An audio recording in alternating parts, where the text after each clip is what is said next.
So every time I'm looking at a property, I do not go into a property thinking I'm either going to fix and flip this property or I'm going to hold it into a rental. I don't do that. I know my strategy up front. Because how you remodel the property initially is different on a buy and hold versus a fix and flip. Thanks. Who is coaching you to be more successful in real estate? Okay? And the reason why I think that's important is I'm going to share how to help you guys invest more in real estate. Next part. Raise your hand if you have at least one rental property. Raise your hand, don't put your hand down. One rental property. You have 5 rental properties. Keep your hand up. 5 rental properties. 10 rental properties. 20 rental properties. Okay, cool. I got 113. Raise your hand if you've done at least 10 flips before. And here's a flip. You bought a house, you renovated it, and you sold it within 12 months. Not you bought a house, you lived in it for 5 years, you put some elbow grease, then sold it. That's not a flip. Who's actually done a fix and flip? Raise your hand. At least 5 fix and flips? 10 fix and flips. 20 fix and flips? 30 fix and flips. Okay, I've done about 150 fix and flips. The reason I'm sharing this is showing how to help you out. Next part. Who's ever lent hard money on a house collateralized in a first deed of trust? Okay, very specific. Raise your hand high. You've lent money in a first deed of trust. 1, 2, 3, 4, 5, 6. I've done about 450 hard money loans since 2006. I'm very fortunate. Not one is foreclosed, which is really impressive. I'm not sharing that to brag. I'm sharing that to you got to get coached by the right people. So I'm going to show you guys how I made a lot of money in real estate. 3 different components. I learned this from a coach of mine named Peter Fortunato. If you guys want to write that down, he lives in Tampa Bay, Florida. He's about 70 years old. If you really want to invest in real estate from someone way smarter, wiser than me, he says the following. The first 10 years you're a real estate investor, you're considered a starter. You're all over the place. You want to do buy and holds, fix and flips, assignments, land development, storage unit, multifamily, limited partner, general partner, wholesaling, lots of stuff. That's okay. After you've been investing for 10 years, it's a 20-year play next. It's considered a builder. So I've been investing 20 years now, so I'm in my 10th year. There's 2 revenue streams. Write down the 2 revenue streams. One is real estate, residential, commercial, but you need rents, net revenue. Number 2 is you're in the hard money or private money business. Okay? Once you've invested more than 10 years, you're going to figure out what strategy works for you. Does that make sense with everyone? Yes. So I lend a lot of hard money, and I happen to own a lot of rentals, and I'm happy to teach other people. After 30 years as a real estate investor, you're considered an ender. They have 2 concerns, and I know Jeff would be okay that I share this. Number 1, tax efficiency. Do you love paying taxes, Jeff? No, right? You don't want to pay more taxes because you've already invested 30 years. Number 2 is you want to not lose your principal. Jeff, do you like losing principal? Never, okay? So if you think about this as a real estate investor, this is a long-term goal form. I'm going to give you a form if you want a copy. If you don't, take one. Raise your hand if you want a copy to figure out a 5-minute of where your net worth is. Okay, Lonnie, just pass them out quickly. I'm going to have Esteban. Can you help a girl out real quick? So as I explain it, so about 9 years ago, I did financial planning with my financial planners, lawyers, CPA, my wife, and I could have retired. I was like, I have enough in assets. I was about 37 years old, and I'm like, I have enough. I can be done. I can just chill and go do other stuff and help and just do my own thing, okay? But I decided that would be really bored. I would do that for like a month, okay? So as you guys write this, and if you don't have a piece of paper, don't want to participate, no big deal. But what you want to do is how much are you targeting for at what age are you targeting for financial freedom? So you need to write an age in the future when you want to be financially free. Financially free is the following, Brian. You live off your current assets, the income off your assets without touching principal. Is that a basic thing? You live off your assets, your income off your assets without touching principal. So you want to write down the following age you want financial freedom. Now if you're 45 and you want to be financially free by 52 and your net worth is $10,000, that's probably not going to work. You need to change some mindset or some habits. Doesn't mean it can't happen. I don't know how to coach you to do that because I haven't done that in 5 years, but I want to share the next part. How much do you want in total assets? Write that question down. How much do you want in your total assets? I had a meeting with my financial planner this morning. We went over my non-real estate portfolio. Yes, I actually meet with planners. There's a lot of people way smart. Most people are all smarter than me in other things that I need to get better at, right? You got to work with the most competent people possible. We identified where my assets are from the stock market. I told him what I wanted to make this change. He said, I agree. It's amazing how many times people agree when you have a bunch of money with them. And we made the adjustments, okay? Why I brought that up is I wanted to increase my ROI. Write that down. What can I do to increase my ROI? ROI means return on investment. The biggest ROI you can make is one with yourself. Jimmy Napier, write that down. He's passed away. He wrote a book called Invest in Debt. Jimmy Napier wrote a book called Invest in Debt. It is not on Audible. He's no longer alive. It's not going to go on Audible. But he said the following: when you achieve success in life, he's in his 70s, you invest 10% of your income on self-development. The older you get and the more money you make, the more challenges you're going to have or opportunities to get back. Number 2, you need to blow it because you're not going to take the money with you. Last year, a couple friends of mine, Andy McFarland and Scott Hodges, suggested a book called Die with Zero. If you want to write that book down, John Johnson would love it. Die with Zero. It totally shifted my focus of what's wealth creation moving forward, especially after my mom passed away on my birthday 4.5 years ago. You kind of reevaluate what's important then. Number 3 is you got to give back. You got to give to other people that are less fortunate with you to achieve financial freedom. So, as we think about this, if you guys just wrote down those financial numbers, how much you want in assets, at what age, what do you want your ROI to be, then you grab your calculators. I'm giving you permission right now to grab your phones and let's figure out what that income goal is. If you're not sure what you want in total assets in the future, take last year's income, times it by 25. Good job, I like these ladies, take action. All of you guys, grab your phones, take last year's income, times it by 25. Gives you a financial goal to work towards. When you have a financial goal to work towards, then you're going to be more intentional with your time. Because by the grace of God, who knows how long we're going to be alive, it gives you something to work towards. You might as well be intentional of something that you want to achieve. So take last year's income, times it by 25, and the ROI.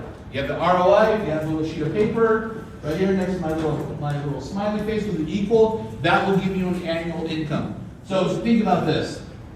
I'm giving you, if I knew this 20 years ago, I would have more money than I have now, doing more things that I thought of, but I'm okay that this is who I am today. Does that make sense?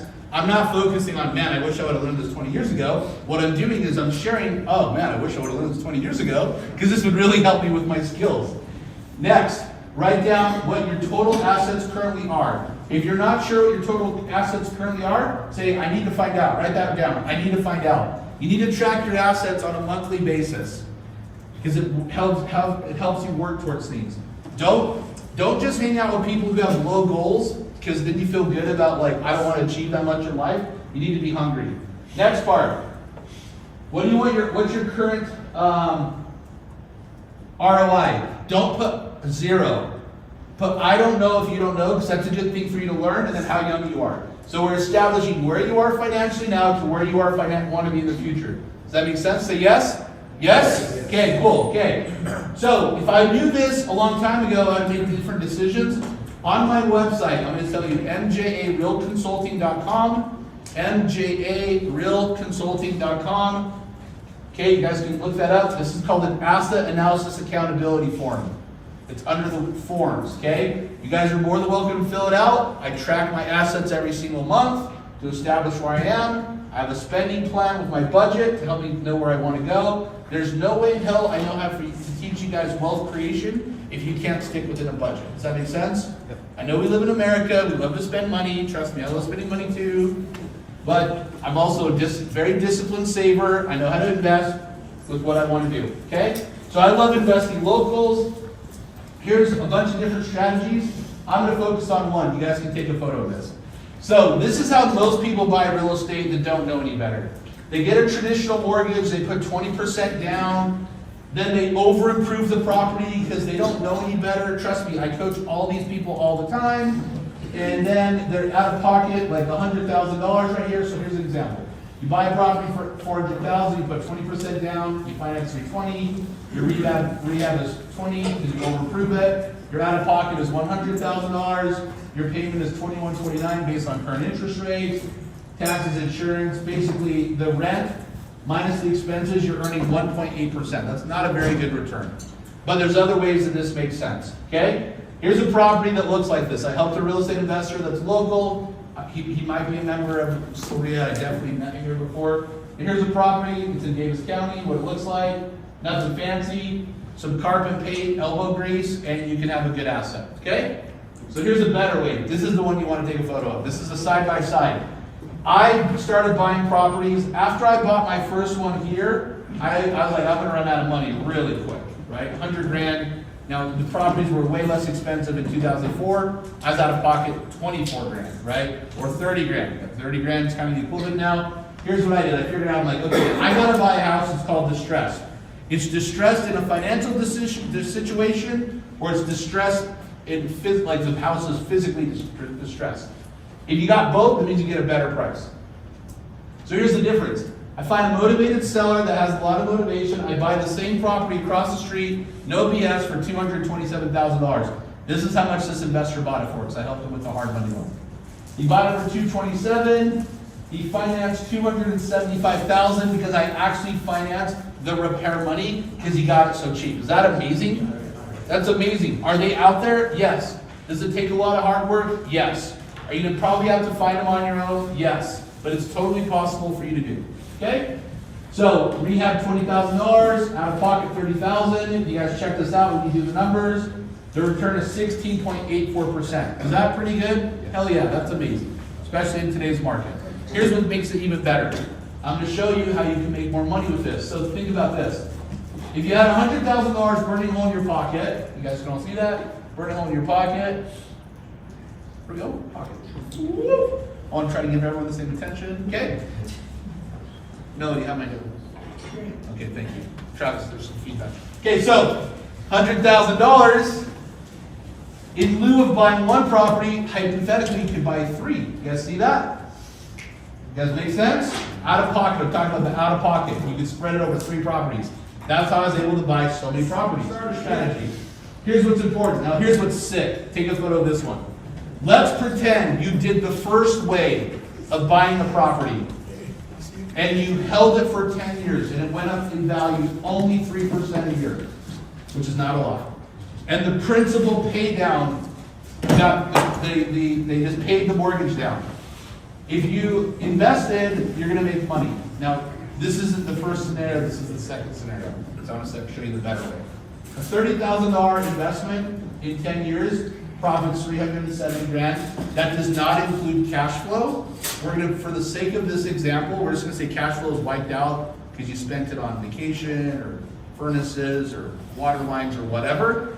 But who would love to take $30,000 10 years later and make $370,000 on property? Say yes? I would. Yes. Jeff Cash, remember this conversation over a decade ago? Oh, yeah. Jeff Cash has the same yellow piece of paper that we wrote down how to take property. I do. Yeah, he does. He took a photo of it. That's like a Fleming's dinner. You don't be Fleming's. Is that fair? Fleming's. He's like, no, I don't want to spend the money. Okay, cool. So, I'm going to call your wife and she'll want to go. There we go. Yeah, there we go. See, we're on. So here's the cool thing with that. If you just buy one house a year like this, one house every 2 years, every 3 years, you start playing Monopoly, then you can create long-term wealth creation. You guys agree with that? Let's take a photo.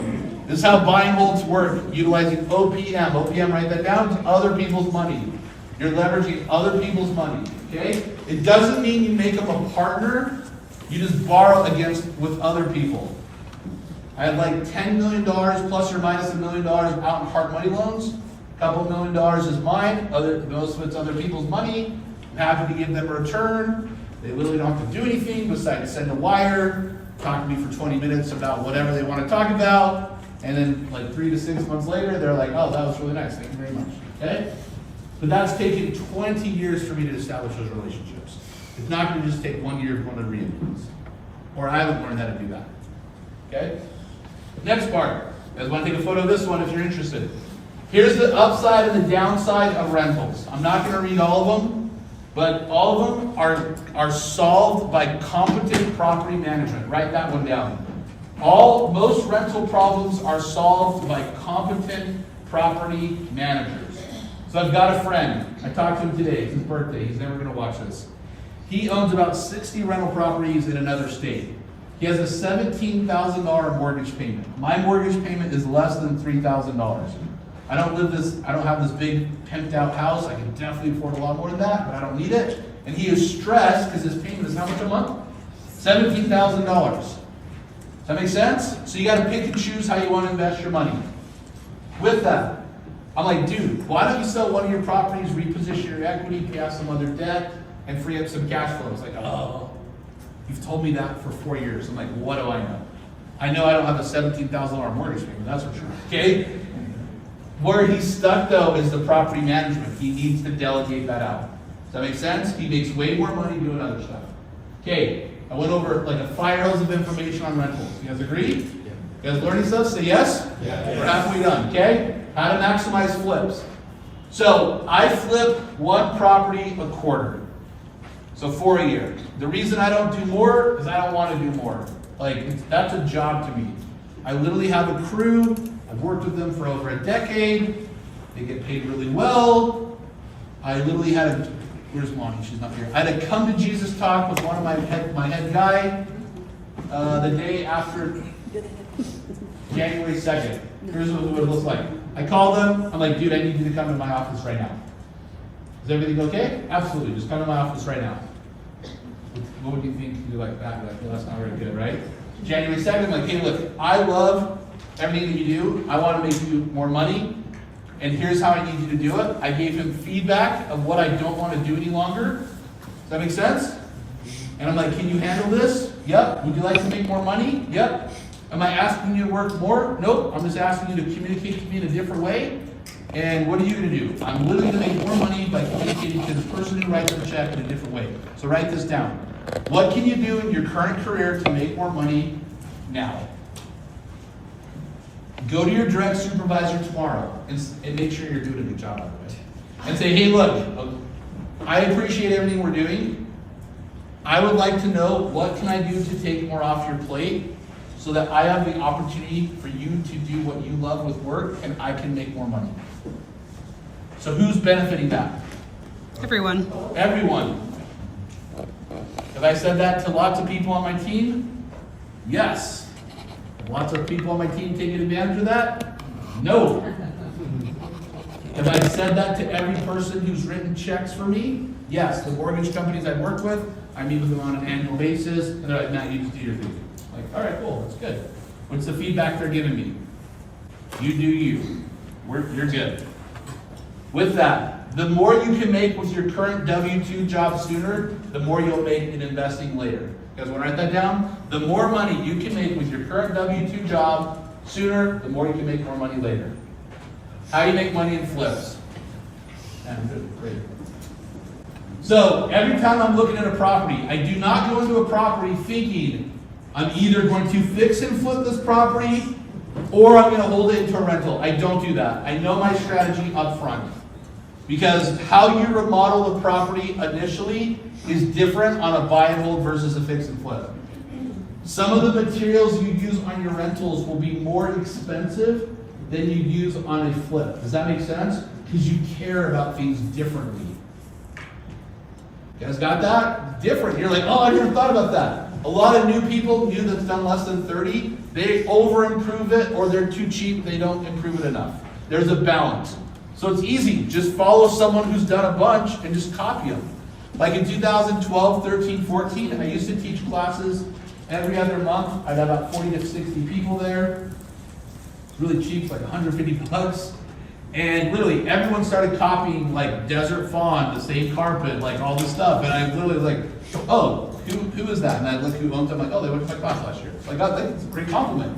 You just copy success. Like, I'm good with that. Just copy success. So when you're copying success, I would assume this. Write this one down, please. Assume the current market is still going down until it doesn't. Assume the current market is still going down until it doesn't. I'm assuming the market is going down 1% a year still until we see that we are going up. Because if you think, well, Trump's in office, regardless if you like or don't like Trump, and you're like, we're going to get a market spike, we just don't know. The only person that knows is God.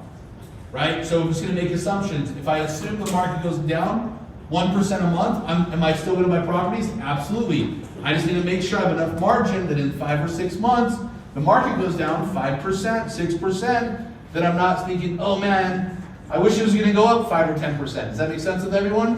When the market gets a bump and goes up, this is my second market decline. I already learned on the first one. In 2021, I had 3 flips. I lost $125,000 on 3 flips. Okay? I didn't keep them for long-term holds. They would have been awful long-term holds. I took my haircut. One of my partners no longer flips properties because he's like, I lost $62,500. I'm out. No problem. He was an ender. Didn't want to lose principal, which is okay. No problem. I still do flips. I got better at what I missed. I missed structural stuff that I could not see. Structural stuff is super expensive. Write this one down if you're going to flip. Sewer line scope, every property older than 1970. Even if you have non-refundable earnest money, there's a broken sewer line, and the sewer line break is more than the non-refundable earnest money, don't buy it. Don't worry, like, well, Ben, I got to save face with Ben because he's a nice guy and I see him at the RIA meeting. Like, say, Ben, I'm sorry, dude, I just did a sewer line scope. I got a bid for $18,000. That's the cheapest one. I understand that we got to close on this in 5 days. I'm sorry, you can totally keep my $5,000 earnest money. I understand with my reputation, at the end of the day, I don't want to lose more money, so you got to do what you got to do. And then Ben, as a smart negotiator, probably has an extra contract that he could renegotiate that, saying, hey seller, sorry, we're about 5 days from closing. You have a broken sewer line, here's the data, we have 3 bids. I'm gonna back away from the deal, or we need to renegotiate the price. Guess what? That seller doesn't want to deal with that. And they said, well, you signed the contract, you're gonna close? That's okay. I'm like, I totally understand. You have $1,000 of my non-refundable earnest money, go on, and please, good luck with something else. Yes? Sorry, trying to take notes about what year did you say? Like 1970 or older. You're welcome. I like you. Have we met before? No, nice to meet you. Okay, so when you're doing flips, remember the ARV on the previous deal was $400,000? Purchase price, values. So as soon as the market goes softer, you take 10% off the top, 3% buyer's agent, 3% seller's agent, 3% buyer's closing costs, softer market, you gotta cover them, 1% sellers. I've audited all my hard money transactions, it's 10% Utah, okay?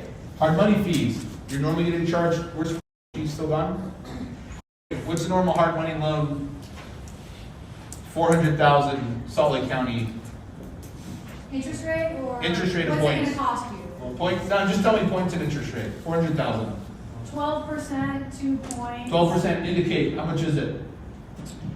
14. 14%? Yeah. No points? No points. Okay, so let's say you keep it 6 months. You calculate it, it's like 0.5% lower than her example. Just depends. Does that make sense with everyone? Just do math. There's not a right or wrong. Could have, does it require interest-only payments sometimes? Require interest-only payments? Depends on the deal. Just sometimes? Yeah, sometimes. Are you a sponsor tonight? No. No. You guys a sponsor tonight? No, you're both, you are? No, yeah. But I'm giving you guys credit because you serve on the board. I do hard money loans too. It just depends on the deal. But if you think about it, you gotta take those factors into consideration. I am, Jay, I know. Okay? On a $400,000 loan, if they held it 6 months at 12%, it's gonna cost them $24,000. Okay, cool. So don't hold it 6 months. 400,000 deal should probably churn it in 3 to 4 months. Yeah. How about just keep doing extension fees and I'm happy to take them, okay? No, that's not the point. We want you to make money in real estate, okay? Hard money fees, 18 grand. Rehab, 35,000. Acquisition, 227. What's the net profit? 62,000. Raise your hand if you'd like an extra $62,000 once a year. Say yes? Yes. Okay. What would you do? Go to Europe 3 more times? Yeah. Yeah, okay, cool. I go skiing every day. You go skiing every day. Are you going to Europe this year? I might later in the year. Where'd you go last year? Last year I went twice. You went twice? I remember I talked to you. Where did you go last year? I've been on the camping road trip through Scandinavia. Oh, you went to Scandinavian countries? Cool. I went to Paris, Budapest, Prague, and Vienna. Anyone like basketball? U.S. Olympics? Anyone like that? I went to the USA-Serbia semifinals game. It was amazing. Very patriotic. Okay? This year we're going to Croatia, Turkey, and Greece. So you gotta profit or die with zero. You guys wrote that book down? If you have good money, if you make good money, you should read that book sooner than later. Okay? So, here's the cool thing. Now, what if you did 2 flips a year? How much would that move the needle in a life? A lot of people, that can move the needle a lot. Other people, you're like, I don't get that excited. If I do four flips a year, my numbers could be a little higher or lower. Here's the cool thing on flips. Your goal is to make 10% of the sales price. Write that down. Your goal on a flip is to make 10% of the sales price. So if you sell property for $400,000, how much you want to make? $40,000. If you sell property for $800,000, how much you want to make? $800,000. The reason I don't do developments is it's all speculation. I'm not a developer. I don't have a master's in real estate development. I don't want to be one. I have friends who are like, dude, you got tons of money, you have access to money, let's do a deal. I was like, I don't want to do it. I'm cool with these like little houses in Utah and making it better. Some of my friends make way more money than I do. It's not comparing who makes more money, it's just I still want to do it. Does that make sense with everyone? Different asset class, different strategies. So, write this one down. What would you do with an extra $60,000 a year? That's a question to write down. Write down 3 things you would do with it real quick. Because what I need you to do is you need to figure out why you want to do this. Did you guys write down what you want to do with an extra $60,000? Raise your hand. I want to hear a couple of examples real quick. Yes, ma'am. One of my favorites is to hire a TA. I was like an executive assistant. Ooh. Repeat it. Hire an executive assistant. What about a VA to be your VA and transition out of it?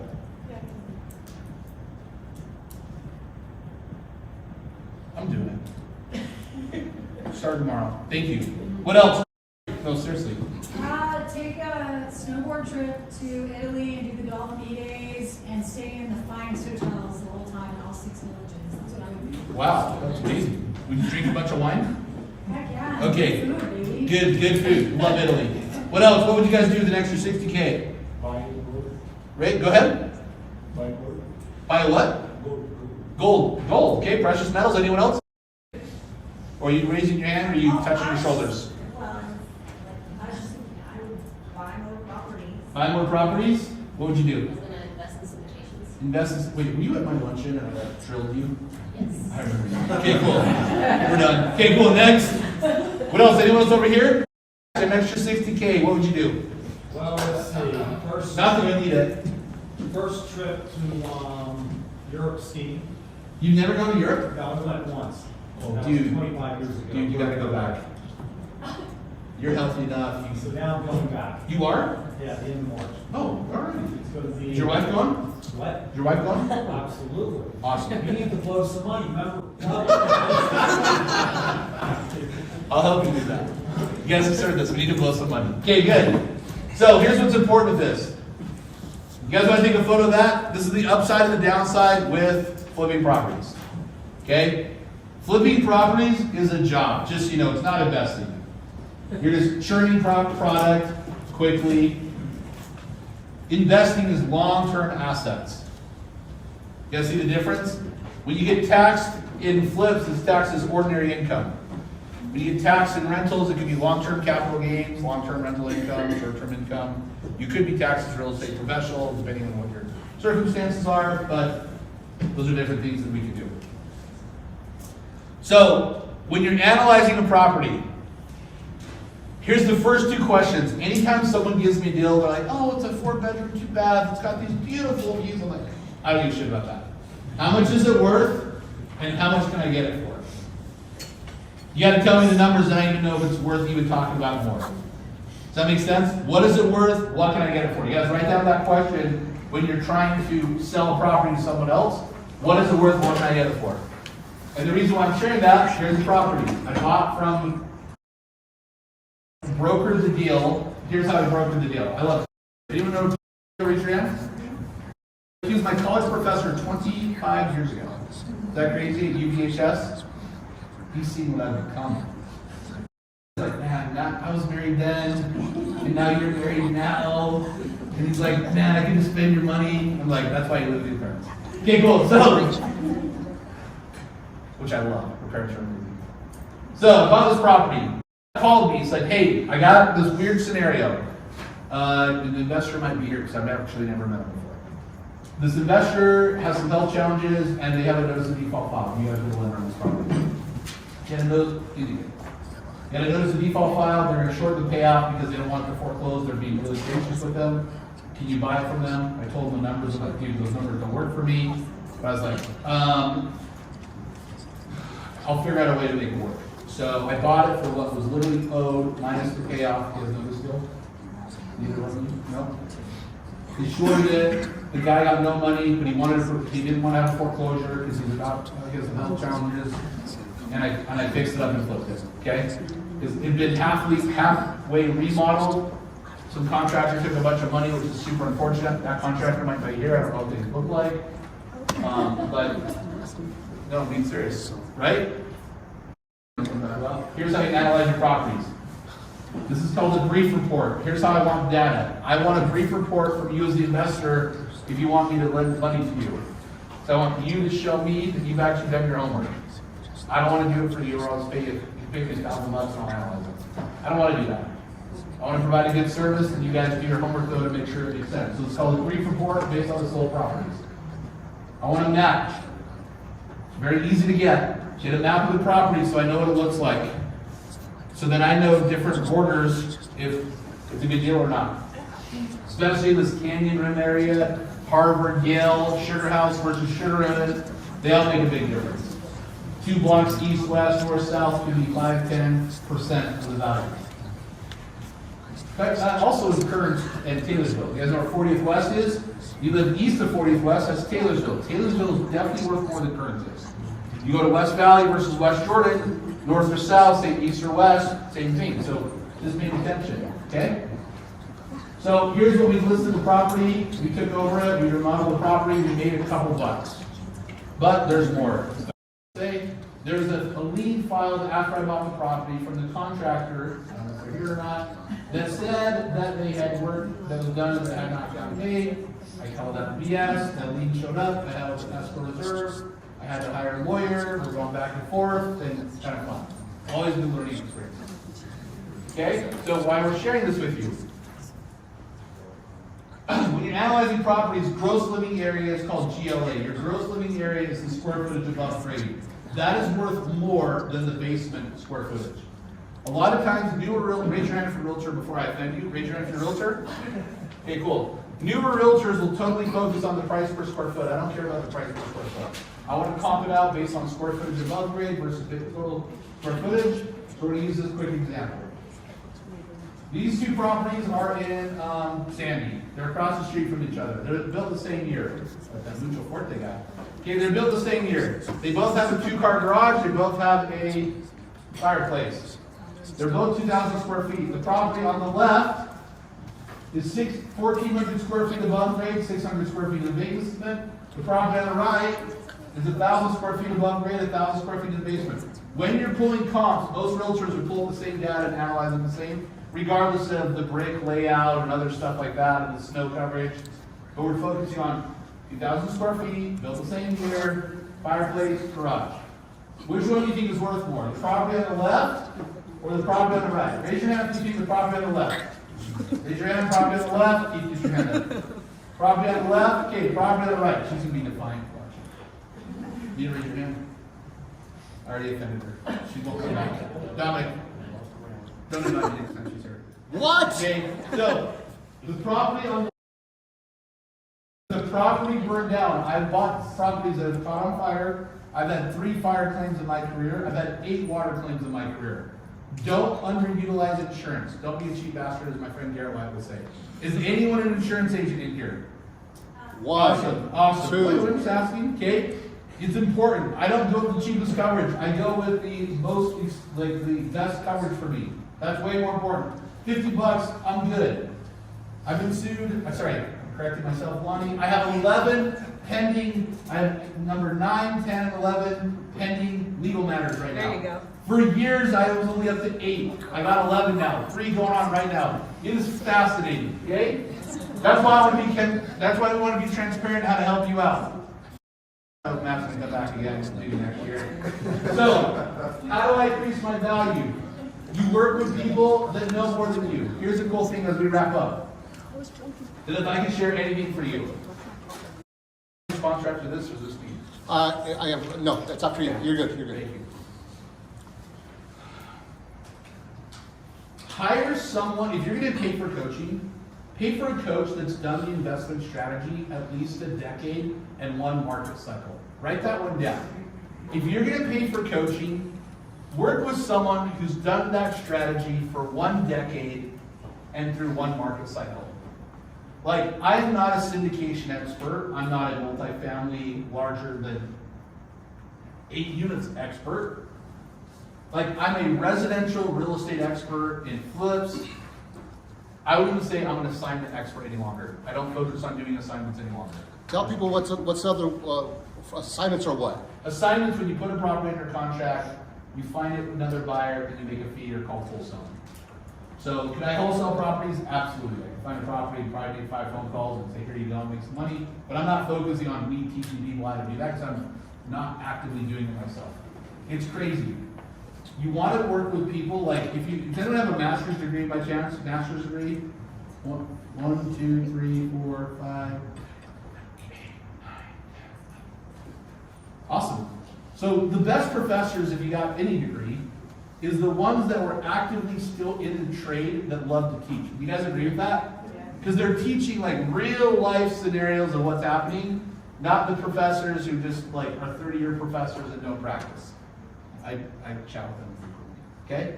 So work with someone who has long-term building plans. How to increase your value. This is for both buy and hold and fix and flips. Paint strategically. What does that mean? This is me personally. We paint everything white now for like the last 4 years. Single tone, white, everything. Because guess what? That's what everyone else is doing. I'm not doing these other shades. Interior decorators will tell you to paint them 5 different colors. We just go white. It looks good. Number 2, long-term kitchen planning. We want like what's the most consistent, like it's always gonna look good. Like you can go in a house, you're like, oh, that was 4 years ago style. Or that was 11 years ago style. For my house, I remodeled in 2007. It looks like 2007. So guess what feedback I'm getting this year? I need to remodel my house. But remodeling can easily go by painting the interior. And our carpets are 18 years old and are in amazing condition because guess what? We vacuum them regularly and we clean them regularly. Kind of like brushing your teeth, right? It's amazing what you do when you take care of stuff. Next. Modern bathroom trends. I'm not putting the trendiest stuff in, but I'm just putting stuff that looks good. Adding square footage without adding on. What does that mean? You're changing the configuration to maximize bedroom count normally. Like in a basement. Quick question for you. Will you share with everybody your bracket of after repaired value or the value you create with your flips that you're in? Like what bracket are you in right now? Okay, the question is, what type of flips am I focusing on? I like entry-level houses. What's the sales price in that Sales entry? price, What's your I'm done buying with it it? for 3, selling it for 425, 450. I like entry-level because I want to provide a good product for someone else. I don't like home runs. The most expensive I think is we've done $1 million. You gotta like pick all these other perfect things in the area. I just don't care about that. I just like really nice entry-level stuff that's like, wow, this looks really, really nice. Like, everyone would want. Matt, how many entry level flips do you think you've done in your career? 95? More? 100? Oh, wait. No, 100. Probably done 90% of all entry level. 125? Would you guys agree that he knows entry level flipping? Yeah. Based Yeah, on I'm that? not a high-end flipper. But I can analyze high-end flipping. I just don't want to go figure out, like, all the space. I just don't care. Like, I literally just want to make money. On flips. That's it. You provide a good, here, you buy an ugly house, and you make it better in the neighborhood, you clean up the yard, it brings up the value, and you make a couple bucks, I'm good at that. I didn't say I want to make a ton of money, I just said, what do I want to make? Money.